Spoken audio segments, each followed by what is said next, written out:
첫 번째 이슈부터 한번 보도록 하겠습니다. 제목, 여자도 많이 한다 해서 믿었는데 투블럭 시술 뒤 대참사. 세종시에 사는 40대 여성 A씨는 지난달 말 새치 염색을 위해 처음 방문한 미용실에서 남자 원장으로부터 볼륨 매직의 투블럭 단발을 하면 개성있고 잘 어울릴 것 같다라는 말을 들었습니다.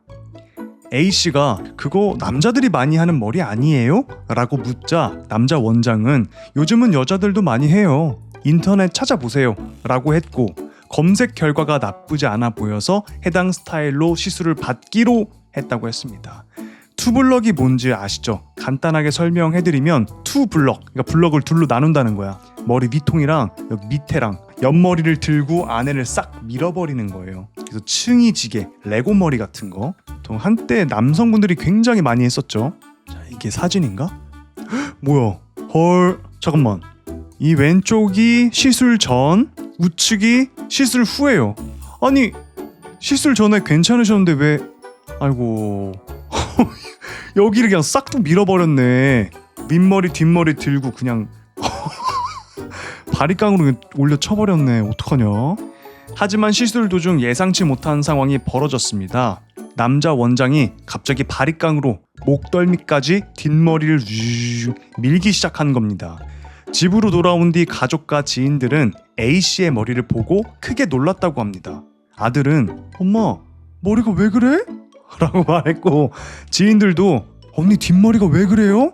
라고 물었다고 합니다. 어떻게 머리 이거 잘하려면 좀 있어야 될 텐데. 이게 문자가 온 건가 봐요. 그 남자 원장한테서 죄송합니다. 충분히 상담하고 받아들일 거라고 생각하고 진행한 것이었고 누구보다 말씀 많이 하고 시술한 겁니다. 단지 받아들이지 못하기에 여기서 좀 책임 전가를 하네? 너 그거 나랑 상의해서 한 거잖아. 이 뜻이잖아요 지금. 잘못을 상대에 미루는 듯한 느낌이 들어요. 도의적으로 책임을 져야 할 이유가 없다고 생각이 듭니다. 헐. 아니 저 머리를 갖고 죄송하다고는 못할 망정 지금 그거 우리 상의해서 한 거잖아요. 책임질 거 없는데요? 라고 한 거예요 지금. A씨는 원장에게 문자 메시지를 보냈습니다. 이건 아닌 것 같다. 지금 저 가발 사야 될 것 같다. 너무 창피하다. 라고 했습니다.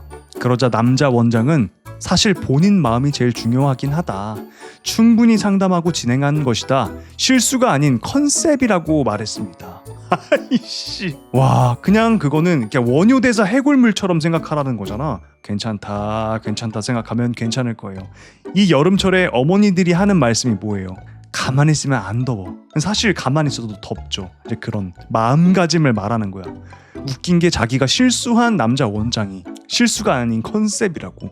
그런 컨셉이 어딨어 지금. 이거 귀두컷 같은데 어떡하냐 이거.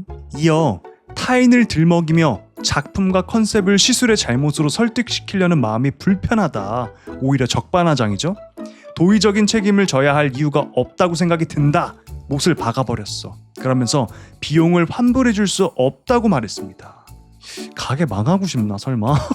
현재 영어 강사로 일하는 A씨는 머리 상태 때문에 가발을 착용한 채 생활하고 있습니다. 바리깡으로 밀린 부위는 이틀 3일에 한 번씩 면도기로 관리하고 있으며 이 과정에서 피부가 붉게 자극을 받은 상태라고 합니다. 미용실 측은 남자 원장이 다시 연락하겠습니다 라고 안내한 뒤 지금까지 아무런 연락이 없는 상태입니다. 런 쳤네. 근데 이게 지금 공론화가 됐으니까 어떻게 됐든 연락이 가지 않았을까요? 장사를 계속 하고 싶다면 이렇게 하면 안 되지. 이건 좀 누가 봐도 좀 심했잖아. 이게 뭐야? 이게 뭐야? 어떻게 된 거야? 그거 같지 않아요? 엄지발가락에 발톱만 검은색으로 칠한 거? 어떡해. 이거 좀 환불도 해주고 좀 손톱 꺼멓게 멍든 엄지손가락 같아. 초코송이 같아요. 아이고 볼링공 같아요. 볼링공 같아요. 이거는 잘못된 게 맞는 것 같아요. 상담을 어떻게 하셨는진 제가 그 자리에 없었기 때문에 잘 모르겠지만 그냥 결과물만 본다고 치면은 이건 컨셉이라기보다는 실수의 영역인 것 같습니다. 두 분은 만족하시는데 옆에 또 다른 손님분도 계셨거든요. 그분이랑 저랑 눈이 마주쳤는데 할 말을 잃었어요. 그분도 옆에서 보면서 저건 아닌데 했다는 말인 거잖아 지금. 근데 한술 더 떠서 여자 원장이 아이고 훨씬 개성있고 좋네 라고 몰아갔다는 거예요. 그치? 제 식구 감싸기겠지. 근데 그 자리에서 여자 원장이 이거 머리가 좀 그런데 죄송해요 숙이고 들어가면 난리가 날 테니까 이거 개성 있네 라고 몰아가는 것 같아요. 제 식구를 감싸주고자. 근데 멀리 봤을 때 그 선택이 과연 좋은 선택이었을까? 물론 식구를 챙기는 것도 좋지만 이런 명백한 실수? 이런 거는 좀 바로 잡고 넘어가야 되지 않나 싶습니다. 댓글 반응 한번 보겠습니다. 첫 댓글부터 존나 웃기다. 이거 완전 귀두컷 아니냐? 프로의식과 책임감이 너무 없다. 맞아요. 저 이렇게 생각해요. 사후 처리를 어떻게 그렇게 하지? 어쨌든 손님이 마음에 안 든다고 하는데 헤어겔에 올리면 신박한 놀림 많이 받겠는데 진짜 멍든 발톱, 엄지발톱 같이 생겼으니까 지금 커트 자체만 보면 좋다고 몰아가는 미용사들 제일 싫다. 이분은 좀 많이 당하신 것 같다. 저 마음에 안 드는 머리를 했는데 옆에서 어우 머리 너무 잘 나오셨어요. 이걸 많이 들어보셨나 보다. 자 다음 이슈 제목 징역 1년 받은 4호선 뚝딱녀. 4호선 뚝딱녀 어디서 많이 들어봤는데 한번 봅시다. 이건 거 같네. 이거 뉴스에서 본 거 맞죠? 이거 지하철에서 어떤 여성분이 모르는 아저씨 머리에다가 핸드폰으로 막 가격했던 그 사건 기억하시죠? 응? 지하철 9호선역 폭행녀인데 4호선 뚝딱녀가 아니라? 읽어볼게요. 지하철 9호선 폭행녀 사건의 가해자 20대 여성 A씨는 특수상해 및 모욕 등의 혐의로 징역 1년의 실형이 확정되었습니다. 특수상해죠. 그냥 맨주먹으로 때린 게 아니라 핸드폰을 잡고 그냥 찍어버렸으니까. 핸드폰이 벽돌만치 위험해요. 딱딱하잖아. 힘이 실리면 진짜 두개골이 깨질 수도 있다 이거예요. 사건 개요. 발생 시기가 2022년이었습니다.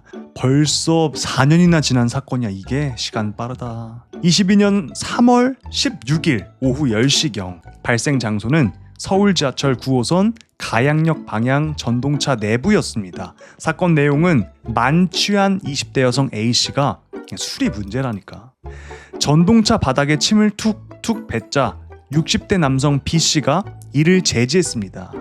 이에 분노한 A씨가 B씨에게 나 경찰 백 있어 하면서 모욕적인 언사를 퍼붓고 핸드폰 전화 모서리로 B씨의 머리를 8차례 내리쳐 피를 흘리게 하는 등 상해를 입혔습니다. 진짜 막장이다. 이제 길거리에 침 뱉는 것도 진짜 극혐인데 다 이용하면서 많이 밟고 협소한 지하철 내부 칸 안에서 바닥에 침을 뱉고 있으니까 당연히 이걸 보고 제지를 하셨겠죠. 근데 제지를 했다고 기분 나쁘다고 저렇게 머리를 깨부시고 피까지 날 정도로. 근데 웃긴 게 자기가 경찰 백 있다고. 경찰 백 있으면 어떻게 할 건데.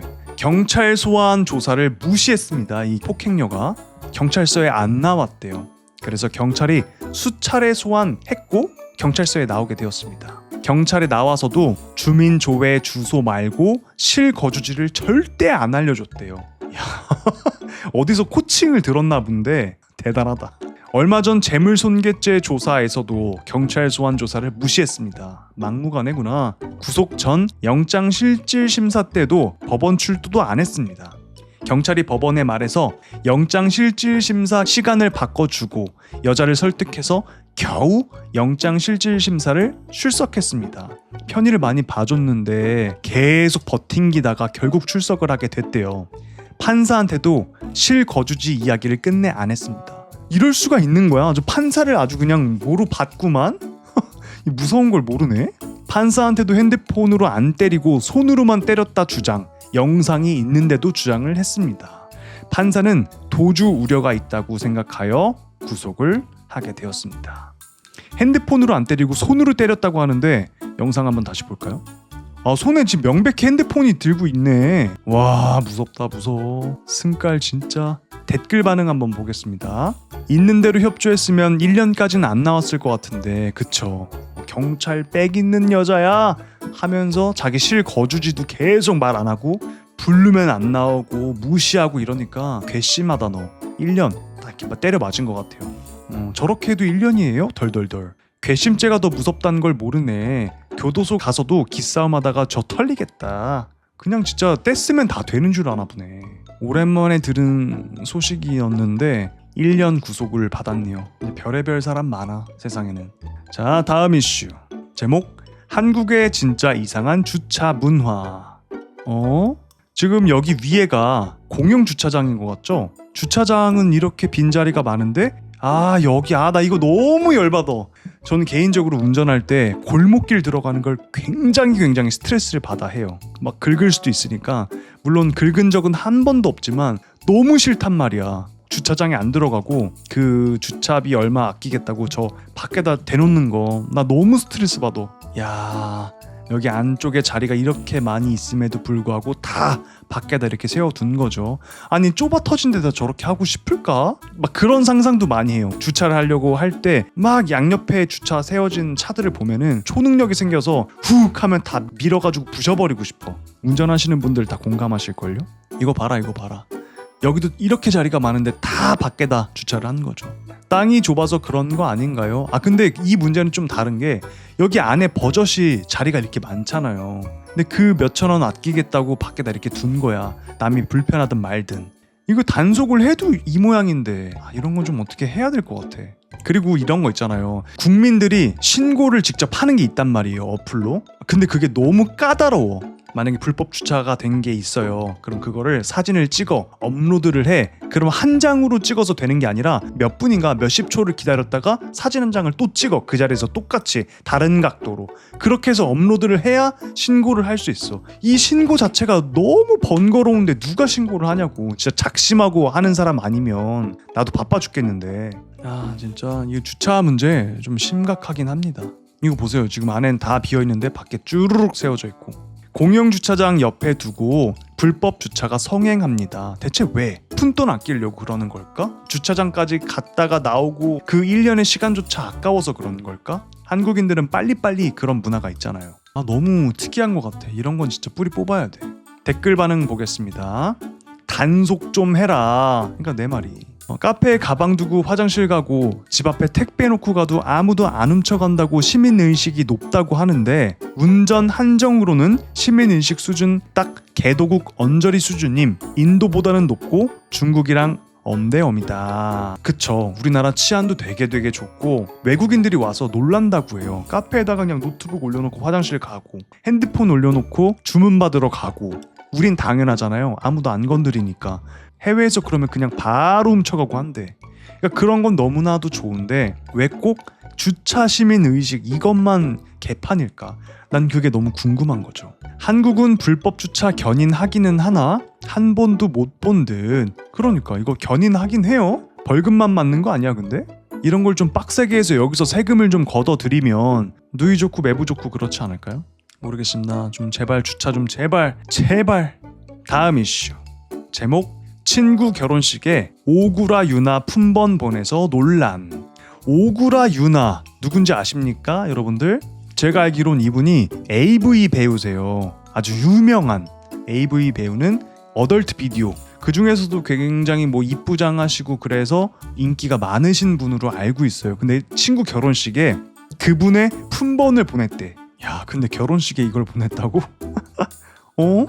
오빠 결혼하셔도 제 품번은 잊지 마세요.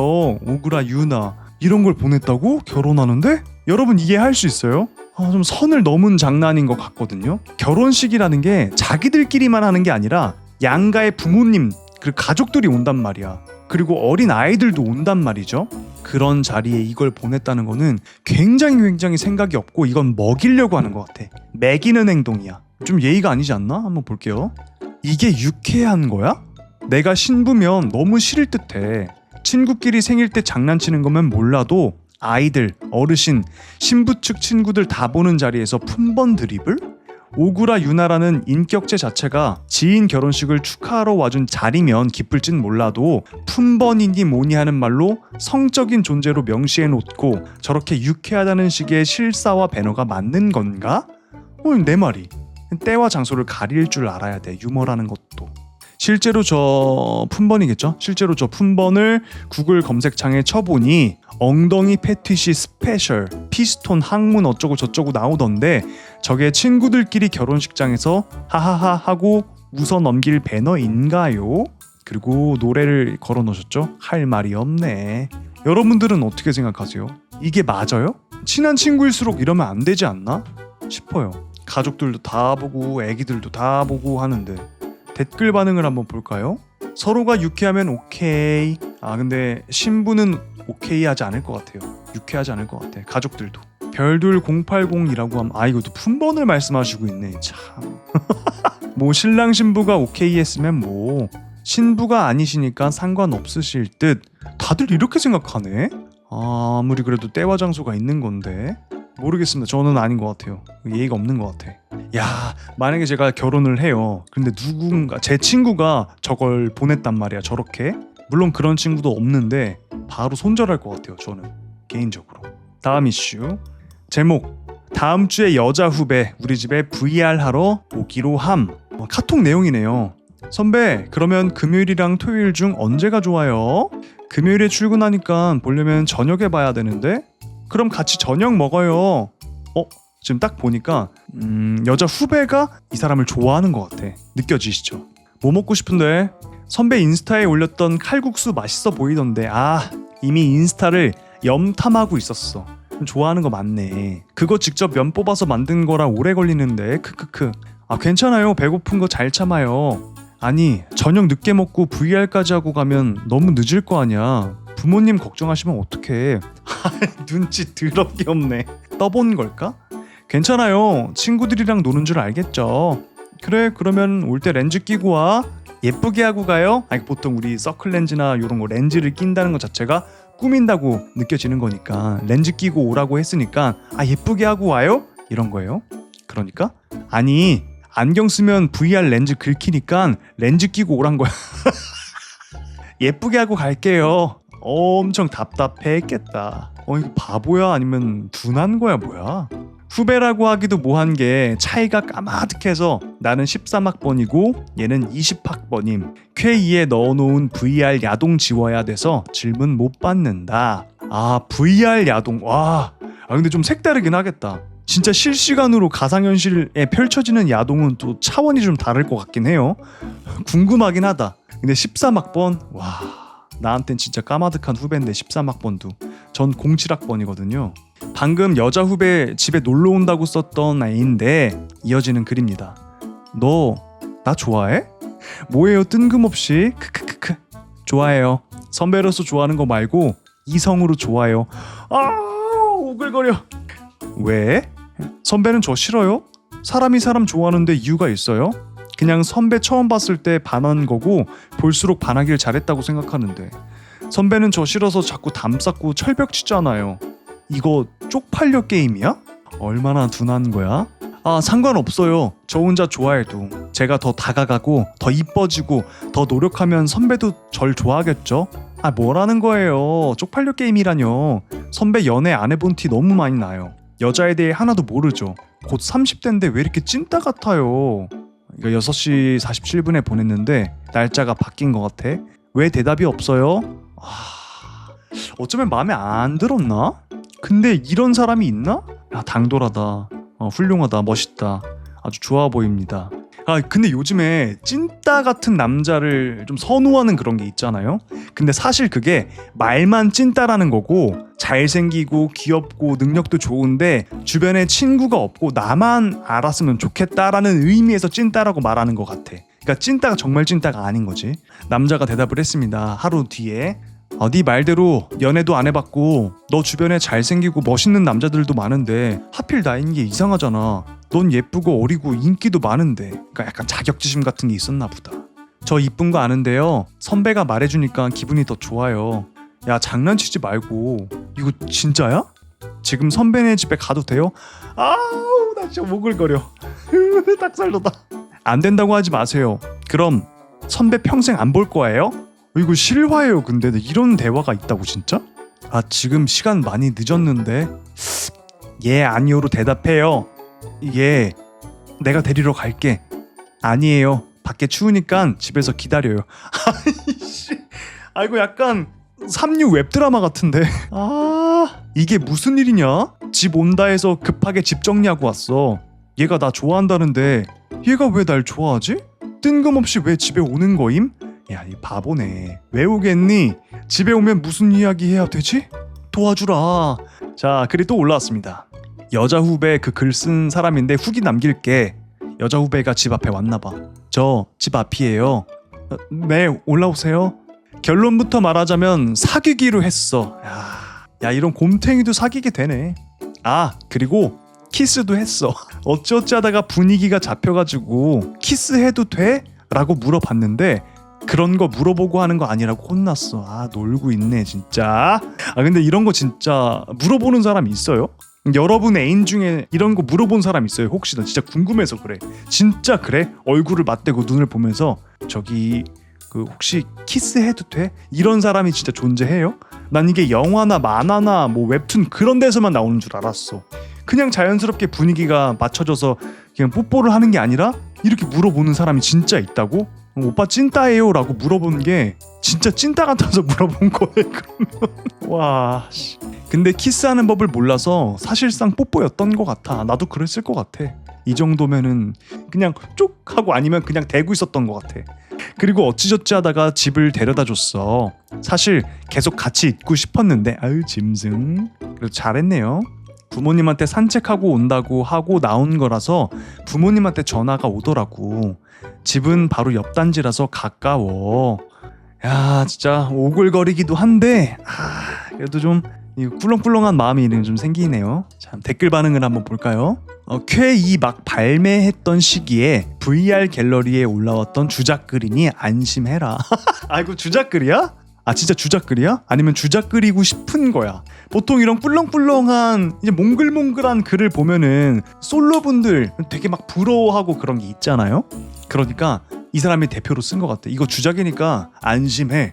그러니까 여기에 대댓글이 덕분에 암이 나았습니다. 떨어졌던 입맛이 돌아왔습니다. 왜냐면 속에서 막 부글부글 끓었는데 남이 저렇게 행복해하고 몽글몽글한 걸 보니까 화가 난 거야. 근데 주작이라고 하니까 암이 나았대. 그 정도로.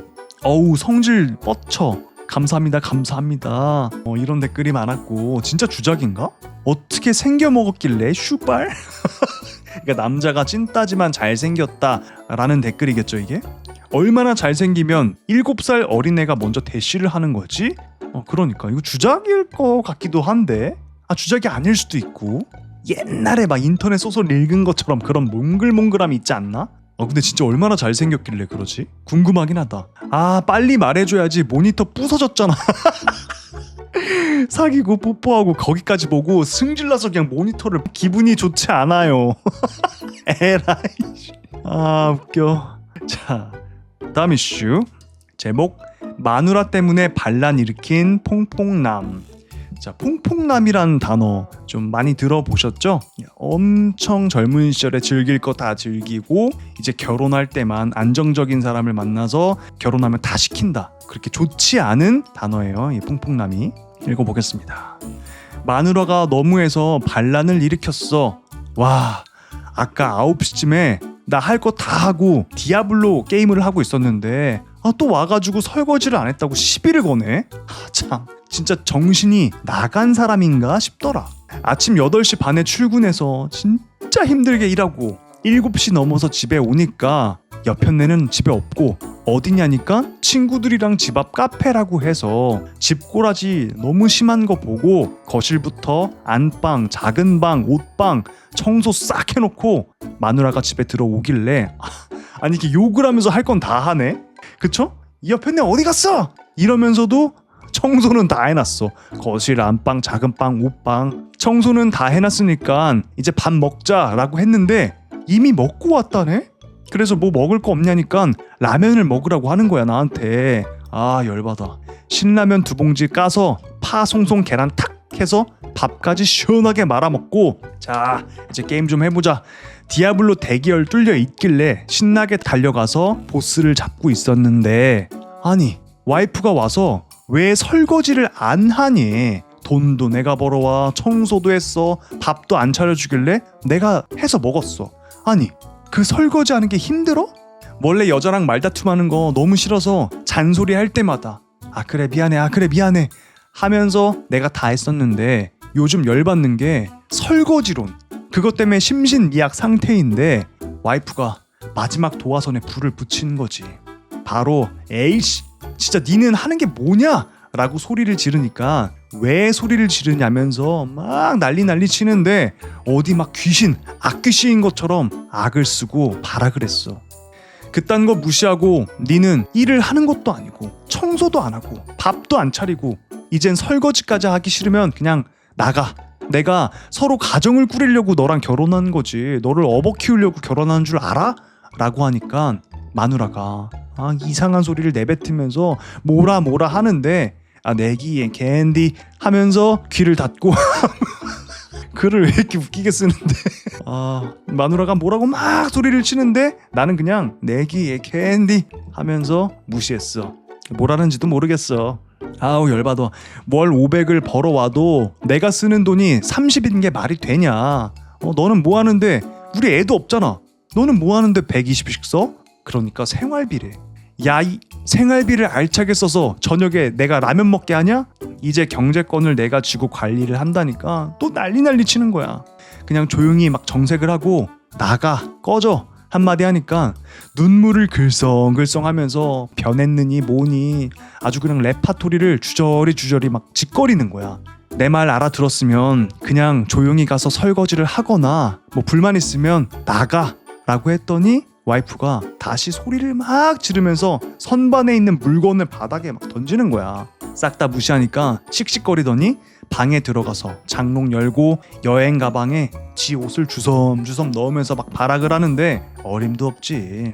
눈길 한번 안 주고 디아블로2 캐릭터 변경해서 함성 바바 고른 다음에 스피커 풀 사운드로 쫙 올리고 보란듯이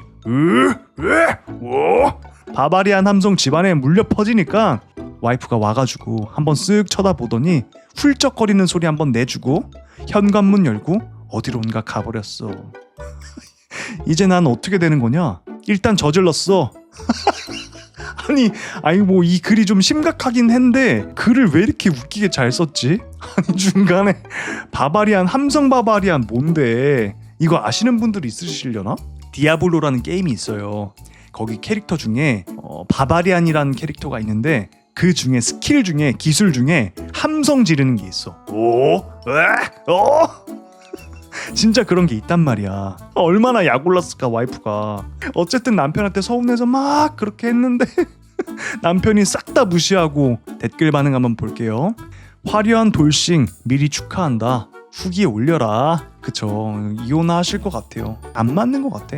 어쩌면 이거는 뭐 커버를 치려고 하는 게 아니라 여성분도 뭔가 서운함이 쭉 쌓였을 수도 있어. 우리가 지금 이 글을 본 건 남자의 입장에서 본 거잖아요. 그러면은 당연히 여자가 너무하다 우리가 욕할 수 있어. 하지만 이런 연애 혹은 결혼 이거는 양쪽의 이야기를 다 들어봐야 돼요. 이 남자가 평소에 어떻게 했을지 모르잖아.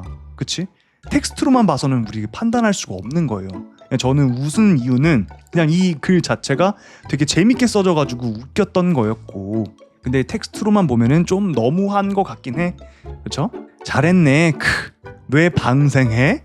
그러니까 이혼하면은 어쨌든 다른 누군가의 결혼 상대가 될 수 있으니까 왜 방생하냐고, 너가 데리고 살지, 이런 댓글이었고요. 결혼하면 다 행복한 거잖아. 이거 주장 맞지? 결혼 역바이럴. 오, 여기 나갔다. 함성 바바리안. 무슨 소린지 들려드릴게요. 이거 소리 들리나 보세요. 싸우고 나서 이거를 크게 틀어놨다는 거야. 여보 변했어. 어떻게 우리 결혼하기 전에는 나한테 손에 물도 안 묻혀줄 거라고 했으면서 나한테 어떻게 그럴 수 있어? 이러고 있는데 남자가 열받으니까 이걸 틀어놓은 거야. 아 진짜 이 남자도 너무하다. 얼마나 약올랐을까. 자, 다음 이슈 제목, 옛날 수술복이 녹색인 이유. 지금도 수술복 녹색 아니에요? 아닌가? 응급실 가면 다 이런 색깔 입고 있었던 것 같은데 기억이 가물가물하네. 왜 수술복이 녹색이었을까요? 알아봅시다. 의사들은 흰 가운을 입으면서 수술복은 녹색 계통일까? 이유는 바로 보색 때문이다.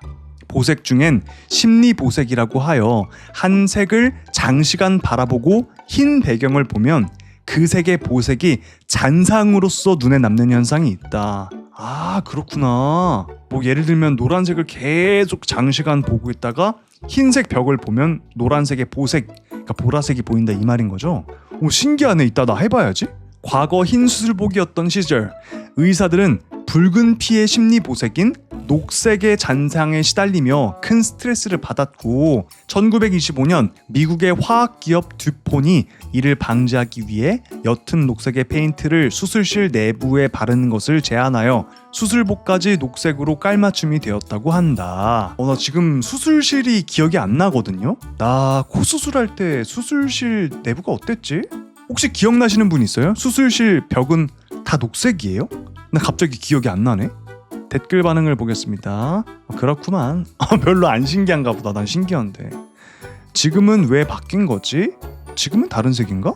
지금은 하늘색, 파란색 계열이 많은데 파란색이나 초록색이 빨강 반대 계열 쪽이라 비슷하긴 한데 파란색이 좀 더 심리적 안정감을 준다고 합니다. 파란색이 심리적 안정감을 준다고? 블루라는 단어가 있잖아요. 블루가 파란색이죠. 근데 또 다른 의미는 우울감, 우울 이런 뜻도 들어있단 말이야. 근데 오히려 파란색이 우울감을 주는 게 아니라 심리적 안정감을 준다고요? 어쩐지 최근에 파란색 옷을 하나 샀는데 그 파란색 옷을 입고 있으면은 안정감이 들더라고. 여러분도 몰랐죠? 신기하죠? 자, 다음 이슈. 제목 반려견 키우는 게 어려운 이유. 읽어볼게요. 분리불안이 파양과 유기의 가장 큰 원인이라는 걸 알고 계시나요? 분리불안 뭔지 아시죠? 우리가 반려동물이랑 떨어져 있을 때 반려동물들이 굉장히 불안감을 느끼는 거예요. 주인이랑 떨어져 있어서. 우리나라뿐만 아니라 전 세계 다 똑같을 거야. 반려동물을 데리고 회사를 갈 수 없잖아. 요즘에는 뭐 같이 갈 수 있는 회사도 많이 늘어난 걸로 알고 있지만 보통은 그럴 수가 없어요. 그래서 분리되게 되는데 그때 극심한 스트레스와 우울감과 그런 것 때문에 하루 종일 짖는 애가 있어. 자, 빈집에서 강아지나 막 이런 애들이 짖으면은 옆집, 뭐 밑에 집, 윗집 난리가 나는 거예요. 피해를 끼칠 수 있다. 그러니까 하도 사람들이 왜 이렇게 애가 짖어요? 한두 번 듣다 보면은 얘를 파양할 수밖에 없게 되는 거지. 그러니까 이런 것까지 생각을 못하고 그냥 아이고 귀여워 하면서 새끼를 데려오는 거겠죠. 강아지를 키우는 내내 온 가족이 단 한 번도 다 같이 외출을 못한 집도 수두룩하다고 합니다. 이해가 되긴 해요. 이제 같이 갈 수 있는 장소가 굉장히 한정돼 있다 보니까 그러니까 엄청난 책임감을 필요로 하는 것 같아. 반려동물 어떤 생명체를 내가 키운다는 것 자체가 책임져야 된다는 것 자체가 보통 일이 아닌 거예요. 여러분이 지금까지 당연하게 누리던 모든 자유가 사라질 수도 있어요. 이건 맞아요. 그러니까 저도 고양이를 2마리 키우는 입장에서 뭐 예를 들면 해외여행을 간다고 생각을 해봐요. 그럼 이게 마음대로 갈 수가 없어. 왜냐면 얘들을 돌봐줄 사람이 있어야 되고 내가 없어지면 누가 얘네들을 돌봐요. 그러니까 어디 멀리도 못 가고 어떤 족쇄라고 표현하면 족쇄라고 표현할 수도 있겠죠. 키우는 순간 그거에 묶이게 돼. 이런 거를 잘 생각하고 키우셔야 됩니다. 물론 여러분들이 저보다 훨씬 잘 하시겠지만 그러니까 사생활이 없어진다고 보면 돼요. 완전히 없어지는 건 아니지만 일부분은 확실히 어디 나갈 때 애견 동반 유무를 확인하게 되고 강아지에게 맞춰야 함. 이게 맞아요. 이게 굉장한 스트레스일 수도 있어요. 서로 간에 반려동물과 우리 몇몇 종을 제외하면 그냥 온 집안에 매일 털이 눈처럼 내린다고 생각하시는 게 편합니다. 털은 날리는데 눈처럼 내리진 않긴 하거든요. 뭐 이건 케바케긴 해. 종에 따라 달라요. 푸들 같은 견종은 털이 잘 안 빠져요. 그래서 우리나라 푸들이 진짜 많은 이유 중에 하나고 푸들이 똑똑하고 털이 안 빠져. 그래서 푸들이랑 같이 교배하는 뭐 두들이라는 종도 있거든요. 교배를 시킬 때 털이 안 빠지게끔 푸들을 많이 섞는다. 근데 사모예드 같은 경우는 털이 그냥 아파트나 그런 데선 절대 키울 수 없다고 생각하시면 됩니다. 마당이 있고 그런 데가 있어야 밖에서 빗질이라도 하지. 가슴으로 나와서 지갑으로 키운다는 말 들어보셨죠? 병원비. 맞아, 병원비가 난리가 납니다. 진짜로 한번 검사할 때마다 2-30은 그냥 우스워요. 그냥 검사만 하는데 보험도 안 되잖아. 뭐 보험이 있다고 하는데 보장이 막 그렇게 좋은지는 잘 모르겠어. 몇백만 원 깨지는 거는 기본입니다. 몇백만 원으로 치료하면 다행이죠. 무슨 병인지 검사하는 데만 100만 원 넘게 깨지기도 합니다. 이 말이 맞아요. 이런 걸 다 각오하셔야 돼요. 강아지의 시간은 잔인하게도 인간보다 훨씬 빠르게 흘러갑니다. 노견 수발을 들게 된다는 거죠. 인간에 비해 훨씬 빨리 노화하게 됩니다. 오래 살면 20년 살고 보통 16년, 15년 그 사이에 가기도 하는데 애들이 노견이 되면 손이 더 많이 가요. 사람도 그렇겠죠. 노인이 되면 또 보살펴 드려야 되고 이런 게 있잖아요. 강아지도 마찬가지예요. 고양이도 마찬가지예요. 얘네들이 노견이 되면 산책도 힘들어하고 누워 있어야 되고 뭐 해줘야 되고 챙겨줘야 되고 영양제 줘야 되고 막 그런 게 엄청 많아. 못 걸을 수도 있고 화장실도 못 갈 수도 있고 그런 배변을 거기다 다 지리는 거고 이런 거 다 치우고 해줘야 된다는 거예요. 최근 7년간 국내 유기동물 발생수 및 동물보호센터 운영 비용, 요 밝은색이 운영 예산이고 요 파란색이 유기동물 수 예산이 점점 올라가고 있고 유기동물 수는 그래도 줄어들고 있긴 하네요. 2025년 1년간 발생한 유기동물 95,685마리 중에서 1,685마리, 그러니까 약 11.2%는 원래 보호자에게 돌아갔습니다. 버린 동물이 아니라 잃어버린 동물이 대부분이었고 그래도 다행히 동물 등록이 되어 있었습니다. 근데 진짜 문 열어놓고 지내시는 분들이 요즘에 되게 많잖아요. 저도 복도를 지나치면서 보면은 문을 열어두시는 분이 굉장히 많긴 하거든요. 강아지들, 고양이들은 호기심이 있어서 밖에 나가는 경우가 많단 말이야. 나가면 엘리베이터를 탈 수도 있고 잠깐 열린 비상구를 통해서 어디론가 막 가버릴 수도 있어. 그러니까 문단속 항상 조심하셔야 되고 얼마 전에도 저희 집 복도에 문을 항상 대문짝만큼 열어놓고 지내시는 분이 계셔요. 근데 거기에 강아지를 키우신단 말이야. 강아지가 맨날 복도를 막 돌아다녀. 불안해 죽겠단 말이에요. 근데 제가 집 복도 끝에 살아요. 끝에 호수를 사는데 문을 살짝 열어놓거든요. 그러니까 안에서 고양이 냄새가 나나봐. 구찌디오리 냄새가 나서 맨날 와서 우리 집 안에다 보고 짖어. 근데 제재를 안 해. 주인분이 잘 케어를 해주셔야 애견인들, 애묘인들이 욕을 안 먹는 건데 좀 아쉬웠습니다. 댓글 반응을 보겠습니다. 최소 3인 이상 되어야 번갈아 가면서 돌봐줄 수 있을 듯. 그 말이 맞긴 하죠. 사고로 입원할 수도 있고 그러면 누가 돌봐줘.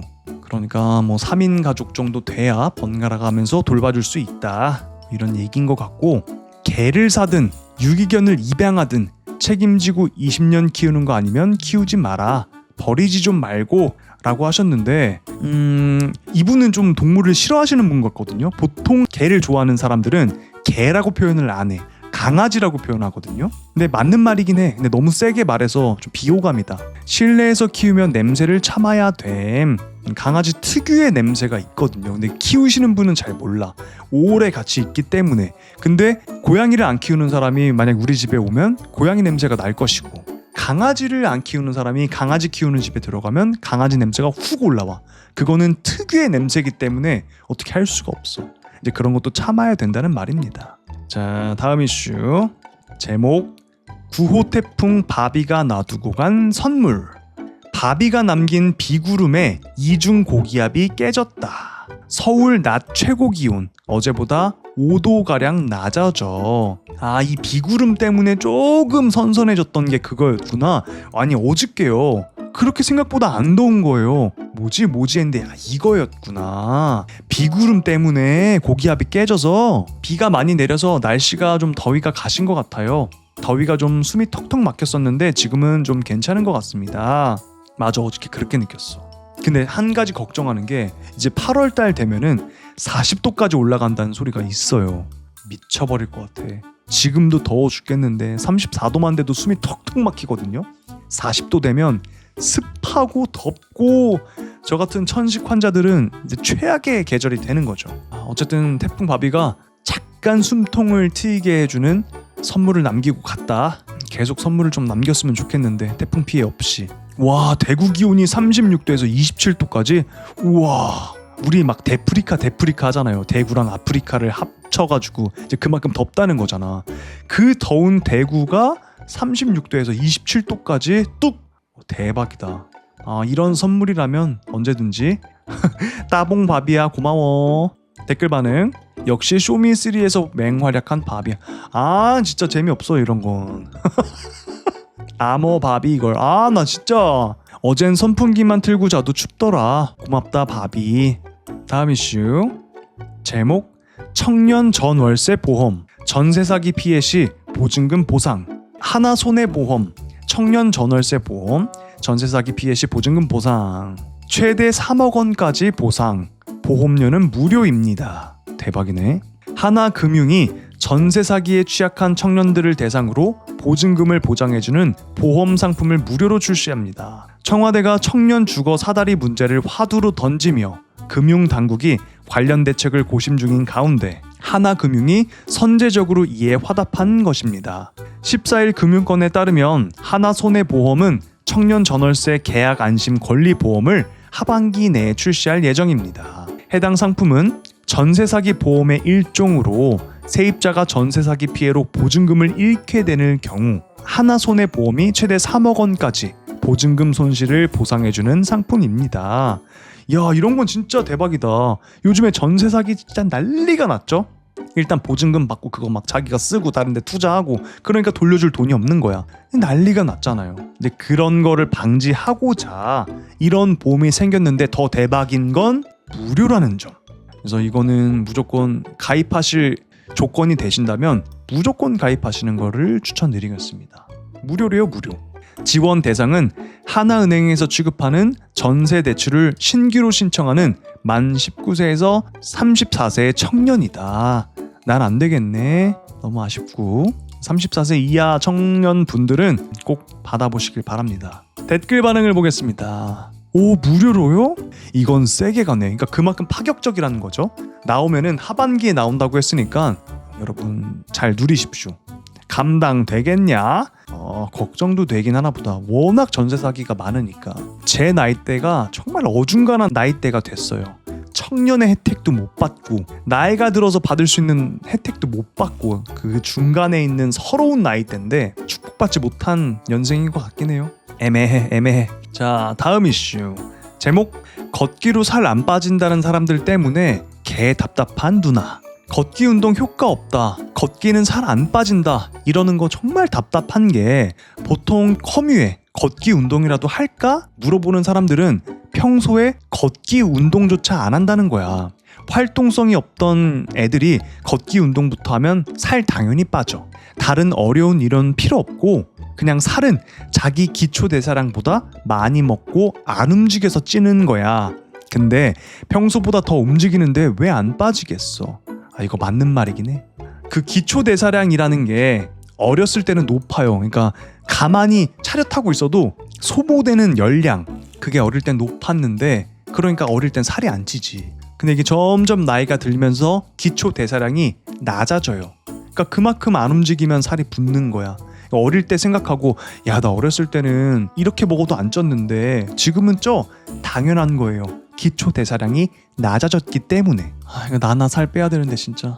걷기 운동 얘기만 나오면 유독 걷기는 효과 없다면서 걷기로는 안 빠진다, 인터벌 뛰는 게 더 효과 있다, 헬스장 가서 조지는 게 훨씬 빨리 빠진다 이러는 사람들이 많더라고. 당연한 소리이긴 해. 그건 각 잡고 운동하는 건데 걷기보다 효과가 덜하면 안 되겠지, 당연히. 평소에 빡센 운동하던 사람들 기준에서 천천히 걷는 건 운동으로 안 치는 것도 이해가 되긴 해. 그치? 누구를 기준에 삼냐에 따라 다른 거겠죠. 근데 본인들 기준 아니고 평소에 안 움직이던 사람들 기준에서 묻는 거잖아. 가벼운 산책조차 안 하는 사람들한테는 헬스장 가서 유산소, 무산소 체계적으로 조져 이러면 하겠냐고. 걷는 것부터 서서히 체력 늘리고 운동 재미 붙이고 살 빼야 되는데, 그래서 흥미가 생기는 건데, 커뮤 볼 때마다 걷기 운동하겠다는 사람들한테 에이 그거 걷는 거 운동 아니야 이러는 걸 보면 답답해. 취미로 일본어, 중국어 배워보고 싶은데 구몬해볼까? 하는 사람한테 그걸로 제대로 못 배우니까 해외 연수 가서 부딪혀봐 이러는 거랑 똑같은 거지. 뭣도 모르면서 훈수 두는 사람들이 꼴배기 싫다 이건 거잖아요. 댓글 반응을 한번 볼게요. 내가 급식 때 좀 뚱땡이였는데 멀리 다니던 학원 셔틀이나 대중교통 안 타고 걸어 다녔어. 그때 그걸로 살을 많이 뺐지. 정말 유의미해. 그리고 운동이라고 특별한 거 아님. 맞는 것 같습니다. 평소에 운동을 안 하셨던 분들은 걷기라도 하면은 조금씩 차도가 보이실 겁니다. 저랑 같이 살 열심히 빼보자고요. 저 지금 사촌동생 결혼식 전까지 살을 빼야 되거든요. 8월 2일날 결혼하는데 그때까지 70 9kg까지 뺄 수 있을까? 지금 제가 82점 그러니까 적어도 3kg를 빼야 되는데 3kg는 금방 뺄 수 있겠지. 자, 다음 이슈. 제목 바람나서 이혼하고 나간 아빠. 제목부터 좀 살벌한데 읽어보도록 하겠습니다. 바람나서 이혼하고 나간 아빠 피부양자로 등록하는 거 어떻게 생각해? 제목 그대로야. 꽃뱀한테 물려서 이혼한 아빠가 오늘 전화 와서 피부양자 해줄 수 있냐고 물어보시더라. 이미 공단 다 다녀오고 확인하고 전화하셨더라고. 첫 번째, 불이익이 없다고 해서 크게 문제는 없는 것 같아. 하지만 관계가 유지되는 것 같아서 그게 막연하게 싫어. 그러니까 아버지를 피부양자로 하는 게 싫다는 거죠. 관계가 생긴다는 것 자체가 싫은 거야. 둘, 그래도 부모는 부모고 엄마 아빠가 이혼한 거지 내가 자식이면 달라지지 않는다는 사실인 거지. 이 두 가지 마음이 내 속에서 계속 엎치락 뒤치락 하는데 영 신경 쓰이네. 피부양자, 공단의 단어를 조합해 봤을 때 보통 의료보험임. 니네 아빠는 그거 없으면 아마 병원을 못 갈 거야. 보통은 직업만 있으면 강제 가입되기 때문에 지금 직업도 없는 상태고 앞으로도 일하지 않는 상태로 보여. 해줘도 너에게 손해가 나는 일은 아니야. 그러니까 안 해주면 순수하게 아빠를 괴롭히려는 목적 외에는 안 남아. 그것만 결정하면 돼. 아빠가 병원에 못 가서 아파서 돌아가시는 걸 원하느냐의 문제임. 여러분들은 어떻게 생각하세요? 만약에 아버지가 뭐 그런 일은 없겠지만 일어나서도 안 되겠지만 아버지가 바람이 나서 이혼을 했네? 집을 나갔어. 엄마랑 나를 두고. 그런 아빠가 나중에 연락이 와서 나 보험비 안 내고 싶으니까 피부양자로 좀 어떻게 안 되겠니? 이렇게 말씀을 하시는 거야. 해주실 것 같아요? 저는 개인적으로요, 안 해줄 것 같아요. 뭐 너무하다 생각이 들 수도 있겠지만 어쨌든 우리 가족 나까지 버렸다는 거잖아요. 난 그래서 안 해줄 것 같아. 남이라고 생각할 것 같아. 물론 자식인 건 변치 않죠. 아버지의 DNA로 만들어진 건 맞지. 하지만 나를 버렸다는 그 시점에서는 나는 아버지로 안 보일 것 같아. 야박하다고 해도 어쩔 수가 없어. 계속 읽어볼게요. 피부양자로 들어가면 건강보험료 안 낸다고 하더라고. 소득이 얼마 없으니 건보료도 아쉽다고 그러니 원. 괴롭히려는 목적보단 그냥 딱 선 긋고 도려내고 싶은 게 제일 커. 가족을 떠났으니 남이다. 그러나 혈연의 사실까지 도려낼 수는 없다. 맞아. 피부양자로 들어가면 건강보험료를 안 내. 사회초년생이라 잘 모르는 것 같은데 대부분의 직장인들은 다 알고 있는 상식 같은 거야. 그래서 회사원 한 명에게 온 가족이 다 피부양자로 등록되어 있어. 의료보험이 없어서 아예 병원을 안 가는 사람들을 더 자주 보다 보니 착각했어. 단지 건보료 나가는 게 부담돼서 그럴 수도 있겠네. 보통 건보료를 못 내는 사람들은 그냥 차라리 병원을 가지 말고 아파도 그냥 죽는 게 낫겠다 싶을 정도의 삶을 사는 사람들이 대부분이야. 아빠가 아직도 정신을 못 차렸다 싶으면 등록하지 않고 그냥 부담하게 하는 것도 좋은 방법이지. 난 근데 너무 얄미울 것 같아. 안 해줄 거야. 댓글 반응을 보겠습니다. 딱 나랑 똑같은 가정이네. 우리 아빠는 이혼하고 20년 넘게 연락이 없긴 하지만 부탁하시면 난 해주긴 할 듯해. 그래도 낳아준 아빠니까 해준다. 아버지도 부모님이지만 어머니 역시 부모이고 그래서 내 어머니를 괴롭게 한 사람의 부탁을 들어줘야 되는 게 고민이 될 것 같네. 나라면 안 해준다. 반반인 것 같네요. 안 해줘. 자, 다음 이슈. 엄마, 솔직히 말해줘. 나 입양했어? 엄마한테 답장이 왔어요. 우리가 입양했으면 굳이 널 골랐겠니? 심각한 글 다음에 바로 이런 글이 오냐고. 그러네. 굳이 널 골랐겠니? 입양했다면? 마음이 아프다. 댓글 반응. 납득 완료. 엄마가 학력이 높으시구나. 레알. 포켓몬도 처음엔 고를 수 있으면 파이리, 꼬부기 이런 거 고르지 누가 버터풀 이런 거 고름? 이 사람이 제일 나빠. 처음에 버터풀 누가 이런 거 골라. 뭐 잉어킹 막 이런 거. 자, 다음 이슈. 제목 장례식을 처음 해보는 남매가 겪은 일. 저도 장례식을 뭐 할머니 할아버지는 겪어봤지만 그 중심이 돼서 겪어보진 않았거든요. 근데 친구들 말을 들어보면은 너무 정신이 없고 난리가 난다고 듣긴 했어요. 어떻게 되는지 한번 볼까요? 경미 남매는 아픈 아버지를 모시고 있다. 집안 사정이 안 좋아져서 휴학하려고 하는 경미. 아버지가 아프셔서 집안의 실질적 가장은 장남 경만. 당연히 집안 사정은 안 좋음. 갑작스럽게 아버지가 돌아가셨고, 우리 아빠 이름이 저기 있다. 이제 장례식장에서 이름이 올라가죠, 고인들. 이게 영화로만 보면은 그런데, 영화로 봐도 슬픈데 실제로 겪으면 어떤 느낌일까 알고 싶지도 않다. 슬픔에 잠긴 경만과 경미. 아이고, 사진 빨리 달라고 하는데 핸드폰 보니까 이게 제일 잘 나와서 사진 바꿀까? 이때부터 시작되는 거죠. 슬퍼하고 있을 겨를도 없어.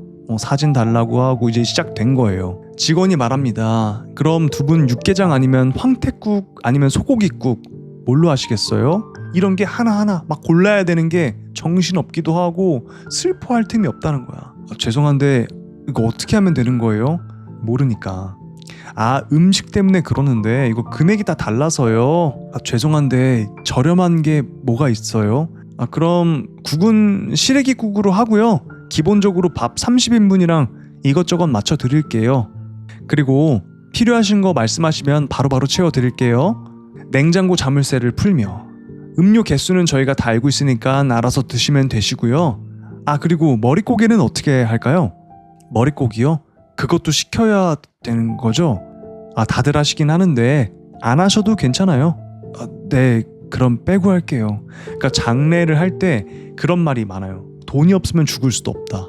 이런 말들을 많이 하시는데 맞는 것 같아요. 진짜 들어가는 돈이 너무 많고 뭐 선택해야 되는 게 지금 보셨죠? 계속 선택해야 돼. 음식 재료 하나하나 뭐 종류 하나까지 다. 저기 상주님, 우선 장식부터 하셔야 되는데요.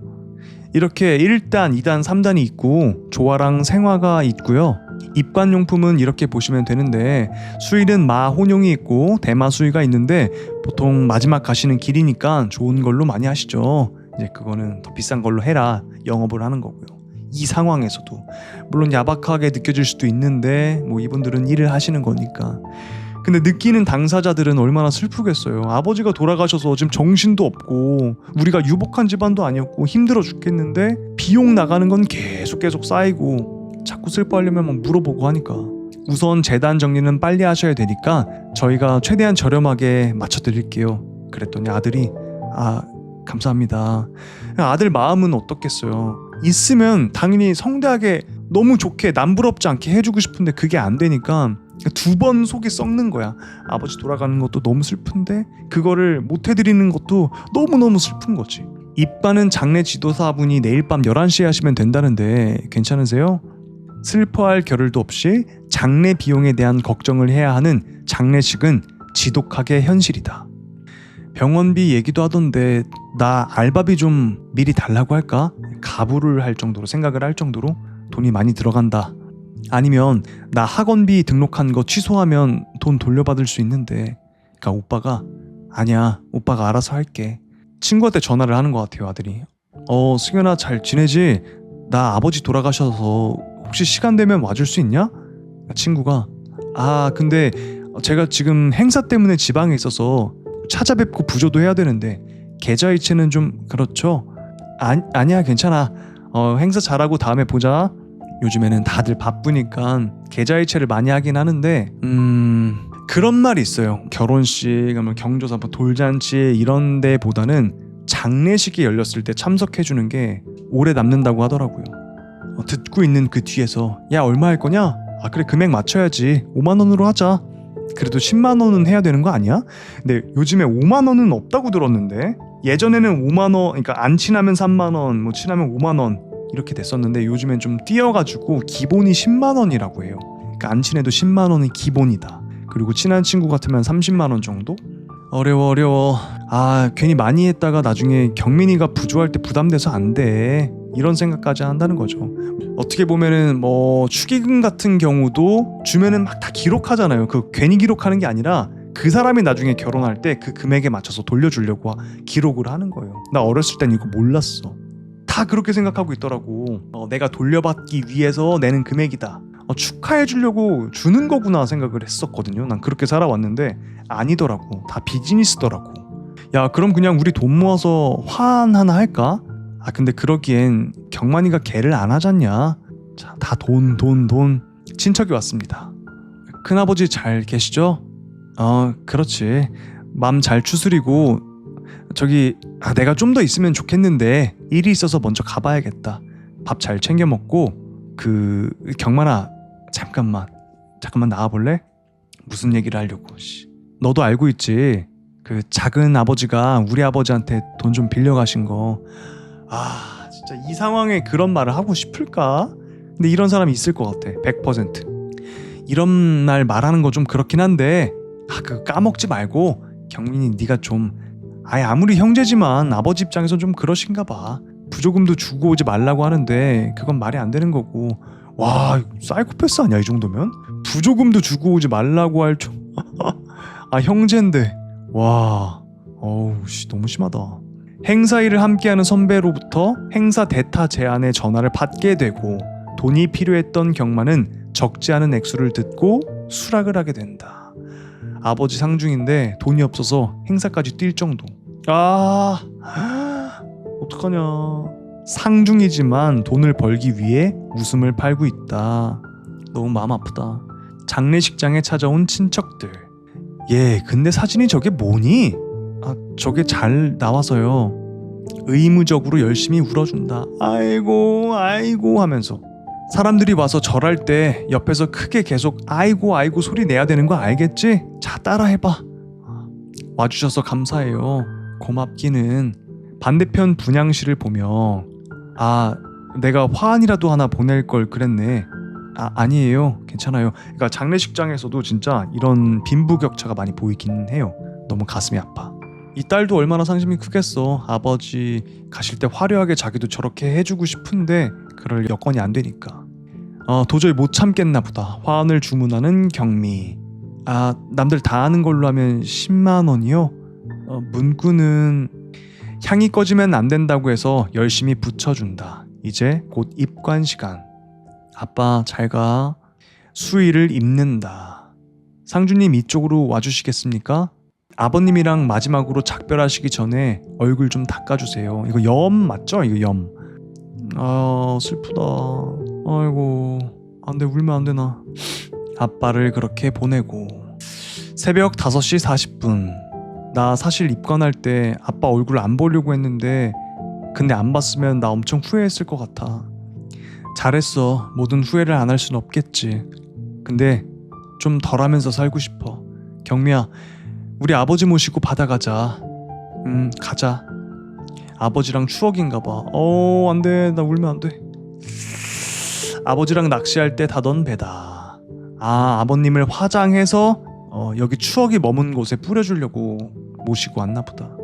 아무튼 이렇게 영화가 마무리됨. 잔칫날이란 영화였습니다. 여러분 한 번씩 보세요. 저도 한번 시간이 나면 꼭 보겠습니다. 나 되게 많이 울 것 같은데 이거. 몰랐던 장례식의 현실을 알려줘서 충격이 컸던 영화 잔칫날임. 캡처한 건 극히 일부고 꼭 영화를 보기 바랍니다. 배우들 연기 잘하고 여운이 정말 긴 영화였습니다. 저도 영화나 드라마에서도만 봤지 장례식 절차가 저렇게 까다롭고 슬퍼할 겨를도 없이 따다다닥 온다는 거가 충격적이었어요. 저는 친구를 통해서 먼저 알게 되었는데 어쨌든 뭐 이런 거는 알아두면 나중에 도움이 다 되는 거니까 한 번쯤 영화를 보시는 걸 추천드리겠습니다. 댓글 반응 한번 볼까요? 요즘엔 무빈소 장례라고 가족끼리만 조용히 하는 것도 있습니다. 진짜요? 나 이런 건 처음 알았는데. 이런 것도 나쁘진 않겠다. 요즘들 뭐 사람들이랑 관계 많이 안 하잖아요. 그래서 찾아올 사람도 없단 말이야. 그런 걸 걱정하시는 분도 많더라고요. 뭐 결혼식, 장례식, 내 지인들이 많이 없으니까 찾아올 사람들이 많이 없잖아. 그런 거를 많이 신경 쓴단 말이죠. 그런 거를 의식해서 만들어진 건가 봐. 무빈소 장례. 저도 처음 알았는데 한번 찾아보도록 해야겠습니다. 할아버지 돌아가실 때 어른들이 초인사분들이 많아서 장례식장 정산하고 조의금이 많이 남았어. 어른들 할아버지가 마지막으로 주는 용돈이라고 나랑 사촌들에게 N빵에서 주셨는데 5만 가지 생각이 들더라. 나는 이렇게 사람들을 많이 부를 수 없는데 어쩌지? 뭐 그런. 그러니까 살아생전에 인간관계를 잘 해야 되는 이유가 이런 거긴 해요. 장례식 하니까 생각나는데 알고 지내던 동생이 어머니 돌아가셨다고 문자 와서 다녀왔는데 다음 달에 아버지가 또 돌아가셨다고 문자가 오더라. 문자 보자마자 머리가 굳으면서 무슨 말을 해줘야 될지 아무 생각이 안 들었다. 그러니까 이걸 보면서 생각이 든 건데, 그 이상하게 불행은 한꺼번에 몰려오더라고요. 그냥 하나만 틱틱 오는 게 아니라 올 때 왕창 몰려온단 말이야. 사람을 완전 다 부셔버려. 그럴 때 슬기롭게 잘 헤쳐나가야 됩니다. 멘탈을 잘 부여잡고. 어차피 지나가면 또 아무것도 아닌 일이 되는 경우가 많거든요.